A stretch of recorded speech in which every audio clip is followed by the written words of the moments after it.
En este primer video vamos a hablar sobre la historia del Reiki. La historia del Reiki Usui tradicional parte con Mikao Usui. Vamos a ver en próximos videos la historia de Chihiro Hayashi, de Hawayo Takata, pero hoy específicamente me interesa firmemente hablar sobre el sensei, sobre el maestro Mikao Usui. El maestro Mikao Usui nació en Japón el 15 de agosto de 1865. Realmente no poseemos datos oficiales detallados de la historia, pero existen controversias al respecto de la vida del redescubridor del Reiki. Su historia fue transmitida oralmente de maestro a discípulo, permaneciendo envuelta en mucho misterio, porque depende quién escriba la historia, depende de qué lado está de la historia, ¿sí? Está escrito con otro tipo de puntos. Con el transcurrir de los años sufrió varias alteraciones con el fin de que el método pudiese ser introducido en Occidente. Es decir, algunos le fueron agregando anécdotas, leyendas, mitos, pero principalmente en lo que concierne a su formación profesional y a su religiosidad. No obstante, la esencia, que puede dejar mejor descrita como una leyenda, se la conoce por haber sido transmitida de generación en generación. Mikao Usui se hizo sacerdote católico. Además de ser sacerdote cristiano, impartía lecciones y era rector de una pequeña universidad cristiana en Kioto, Japón, la Doshisha University. Mikao Usui escuchaba y leía muchas historias sobre Jesús, que en el pasado, mediante la imposición de las manos y siguiendo una técnica específica, realizaba curaciones, milagros y ayudaba a otras personas en sus habilidades, siempre habilidades metafísicas. Curioso, observaba que una gran parte de las personas eran infelices e improductivas, asoladas por estados depresivos y enfermizos, situaciones que lo indujeron ardientemente a conocer también las habilidades curativas.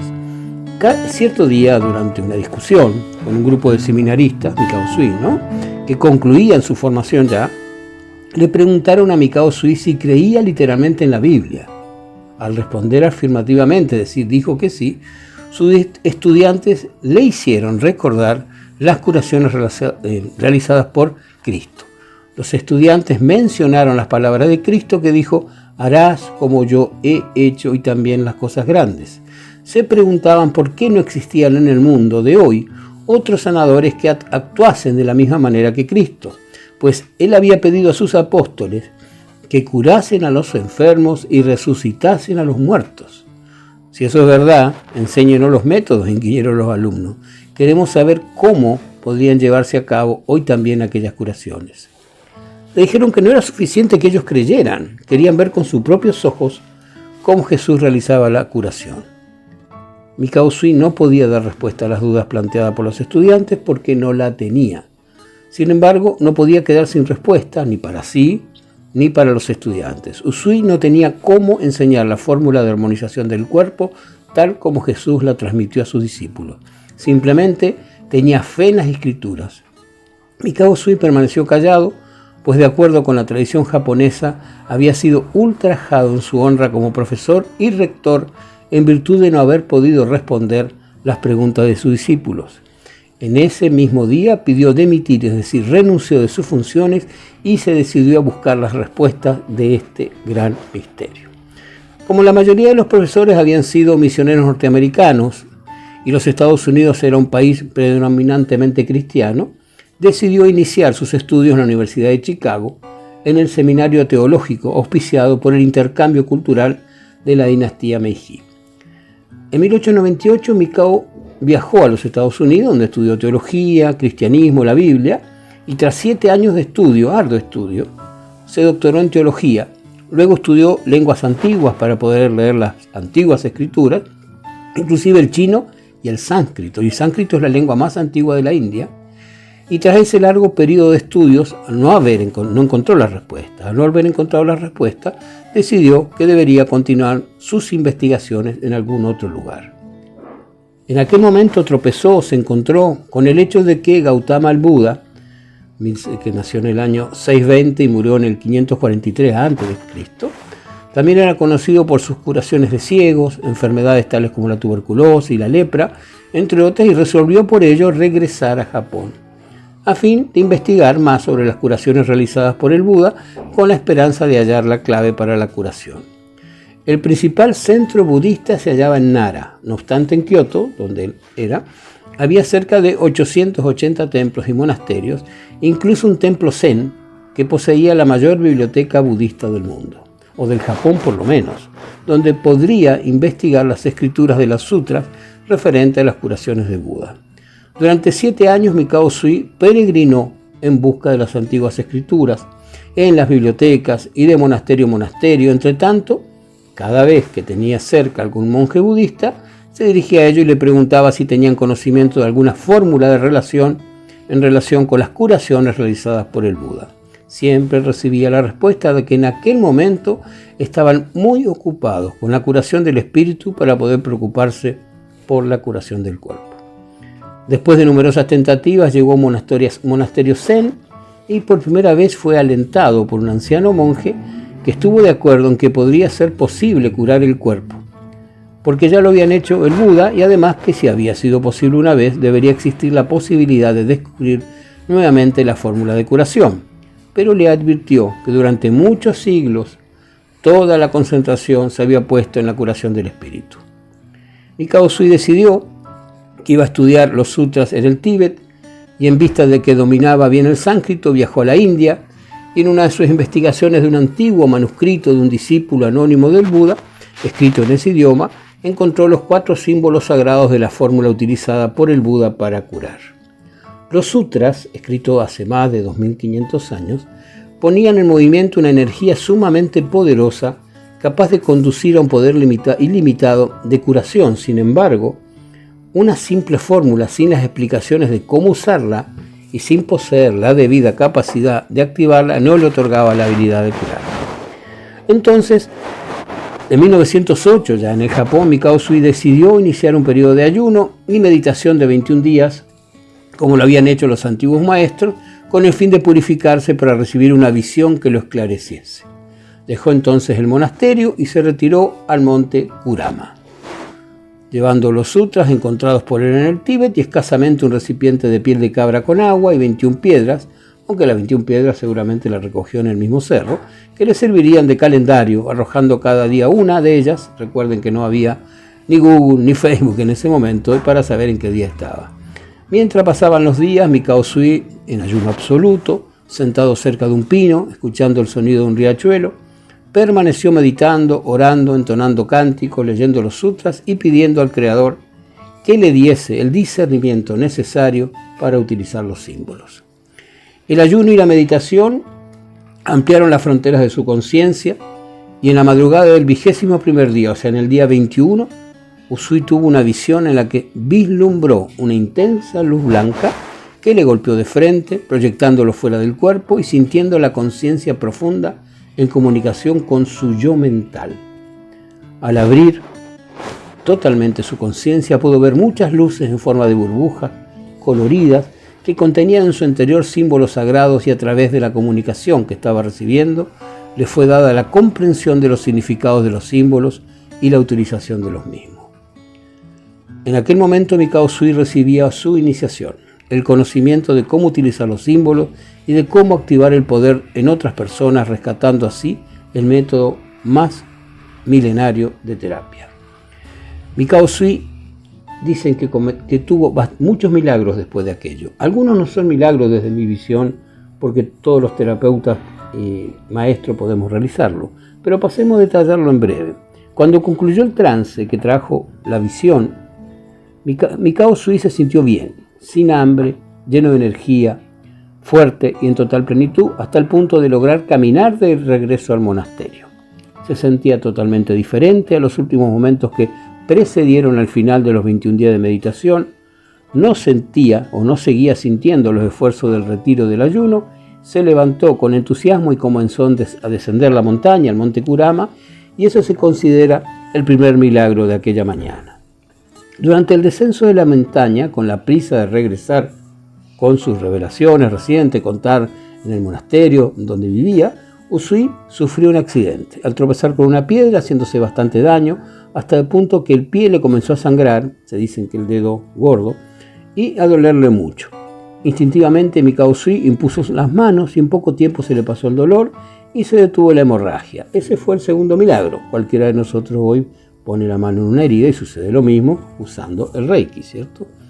Usui tenía consigo la clave de la armonización que tanto había buscado. El tercer milagro se produjo durante el camino de regreso al monasterio, cuando se detuvo en una posada para comer.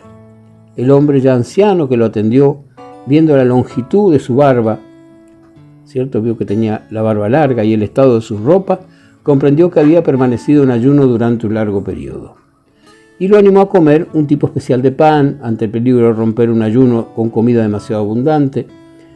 Mikao Usui rechazó la sugerencia y pidió el menú completo. Sentado en un banco bajo un árbol, se comió los alimentos sin ningún problema de digestión. Eso fue lo que le llaman el tercer milagro. Nosotros sabemos que hoy, si ponemos las manos y hacemos Reiki en los alimentos, mejoran su nutrición, además de que no nos van a hacer mal. Mikao Usui se percató de que la nieta del hombre que le había servido estaba llorando y que una parte de su rostro estaba hinchada y enrojecida. Le preguntó qué le estaba sucediendo y la niña le respondió que tenía dolor de muelas de hacía 3 días y que su abuelo era muy pobre para llevarla al dentista en Kioto. El monje se ofreció para ayudar y le tocó en el lugar donde le dolía. El cuarto milagro ocurrió a medida que el dolor y la hinchazón desaparecieron. Tras 25 kilómetros de caminata, al llegar al monasterio Zen, el doctor Usui se enteró de que su amigo y el anciano abad estaba en la cama con un ataque doloroso de artritis, mal que yo lo afligía desde hace muchos años. Mikao Usui se fue a visitar al amigo y mientras hablaba de sus experiencias, le contaba todo lo que había sucedido en el monte Kurama, colocó sus manos sobre la zona afectada y muy rápidamente desaparecieron los dolores. Le comunicó al monje que había encontrado aquello que buscaba hacía tantos años, le contó sobre la meditación y la visión y le dio el nombre de Reiki a la energía que le había aplicado. Entendamos que Rei significa universal o espiritual y Ki significa energía, ¿no? Eso le puso nombre entonces a la energía. Nuevamente fue alentado por el abad y tras alguna discusión decidió trabajar con su descubrimiento en los mendigos de la ciudad de Kioto. El próximo paso de Mikao Usui era poner en práctica el Reiki de la mejor forma posible. Tras unas cuantas semanas de permanencia con los monjes en el monasterio, donde el asunto fue bastante discutido, no todos estaban a favor, principalmente con su amigo el anciano abad, se decidió a llevar Reiki al mundo, practicando lo que había descubierto más allá de los muros del monasterio. Decidió que trabajaría entonces en los barrios pobres, donde las personas no tuviesen condiciones económicas para tratarse sus problemas de salud, con médicos herbolarios y acupuntores. Se convirtió en vendedor ambulante de verduras en cestos con el fin de sobrevivir y encontrar a esas personas necesitadas y tener contacto con ellas, y se familiarizó con los mendigos de Kioto y con todas las personas marginadas por la sociedad de su época, con el propósito de hacer que fuesen más felices, provechosas, dignas. Su intención era curar a los mendigos y pedigüeños para que pudiesen recibir nuevos nombres en el templo, que eso se utilizaba en esa época, y se reintegrasen de esa forma a la sociedad. Curó primero a los más jóvenes y habilidosos y los mandó a buscar trabajo en la ciudad para que pudiesen vivir mejor. Hizo lo mismo con los más viejos y los orientó para que se ganaran la vida sin mendigar. Logró alcanzar los resultados esperados y muchos se curaron totalmente. Cumplida esta etapa, se puso a recorrer las ciudades, aldeas repletas de indigentes y enfermos, ayudándolos con la técnica que poseía. Trabajó durante 3 años junto a los alienados de la sociedad y después de esta peregrinación por las ciudades y aldeas de Japón, regresó a Kioto, donde para su decepción y tristeza constató que muchos de los que habían ayudado o inducido a mantenerse en el trabajo honrado habían vuelto a la mendicidad en las mismas condiciones anteriores de miseria. Intrigado les preguntó por qué. ¿Por qué pudiendo trabajar no lo hacen? Le respondieron que era más fácil mendigar que esforzarse en el trabajo. En aquel momento comprendió que su esfuerzo realizado para beneficiar al prójimo, al que había dedicado tantos años de su vida en investigar y descubrir y en ofrecer, parecía no ser suficiente. Se dio cuenta de que había curado el cuerpo físico, los síntomas, pero no había enseñado cómo apreciar la vida de un nuevo modo de vivir. Entonces, ahí creó los 5 preceptos para enseñar espiritualmente.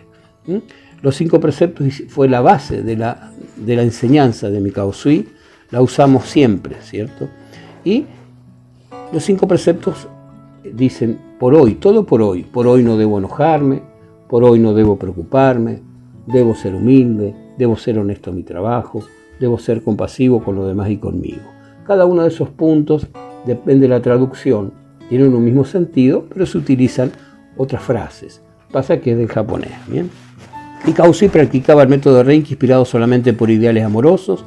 El Reiki hasta entonces consistía nada más que en el uso de la energía, los símbolos y el proceso de sanación. Mikao Usui, tras su peregrinación caminando por todo el Japón, e invitado a todas las personas que sentían tristeza, depresión y dolor físico, que asistieron a sus charlas sobre Reiki.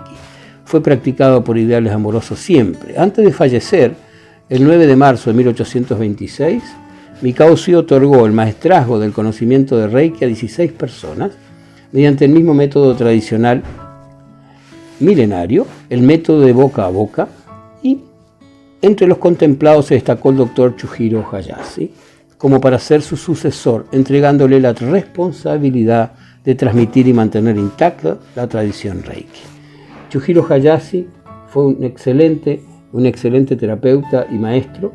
A él le debemos varias cosas, entre otras, lo vamos a ver más adelante en un próximo video, le debemos en la forma en que se dividieron los niveles en los cursos de Reiki y también las posiciones de la mano, que fueron más cuando se agregaron a las que Mikao Usui hacía. Y después también vamos a ver la relación que hay entre Chujiro Hayashi y Hawayo Takata, porque Hawayo Takata, que nació en Hawái, por eso se llamaba Hawayo, ¿sí? Porque la O es femenino en japonés, tuvo un problema oncológico, tuvo un cáncer, después contaremos la historia completa, viajó a Japón y en la clínica que había hecho Chujiro Hayashi había puesto una clínica con 8 camillas, 16 terapeutas. En esa clínica fue sanada de un cáncer Hawayo Takata, y Hawayo Takata luego tuvo que volver a esa relación que tenía con Chujiro, pero volvió a Occidente porque Chujiro Hayashi, que era un coronel o un militar de alto rango de las fuerzas japonesas, le dijo que iba a haber una guerra y que en esa guerra iban a morir mucha gente, que se iba a perder mucha bibliografía. Entonces él quería que Chujiro quería que Hawayo Takata llevara todo este conocimiento a Occidente para que no se perdiera. Esa es un poco la historia en síntesis. Después iremos en detalle a ver la historia de Chujiro Hayashi y la historia de Hawayo Takata. Yo creo que la historia de Mikao Usui merece profundizarse mucho más, merece conocerse mucho más. Y algunas cosas están cambiadas porque la historia la cuentan algunos, y si la cuenta gente de Occidente o de Oriente no es lo mismo, si es budista o es cristiano. Tomemos en cuenta que en 1920 y tantos, que fue el apogeo de Mikao Usui, estábamos saliendo de la Primera Guerra Mundial y entrando a la Segunda. Por eso las cosas no son lo mismo quien lo escriba. ¿Bien? Ahora, lo importante de todo esto es que si nosotros no nos vamos de los márgenes del Reiki y aprendemos de Mikao Usui y de todos nuestros maestros, de todos los maestros de nuestro linaje, podemos llegar a aportar muchísimo la sanación, como también lo dijo en algún momento en su libro Jan Stein, en el libro Reiki Esencial, que en un mundo tan enfermo, en que la salud es tan cara, no sabiendo este secreto y no utilizarlo, sería ir en contra de las leyes naturales. Es muy importante aprender Reiki, amar al prójimo. Si no tenemos amor al prójimo, ni siquiera nos conviene empezar a leer esta historia. El Reiki es amor al prójimo.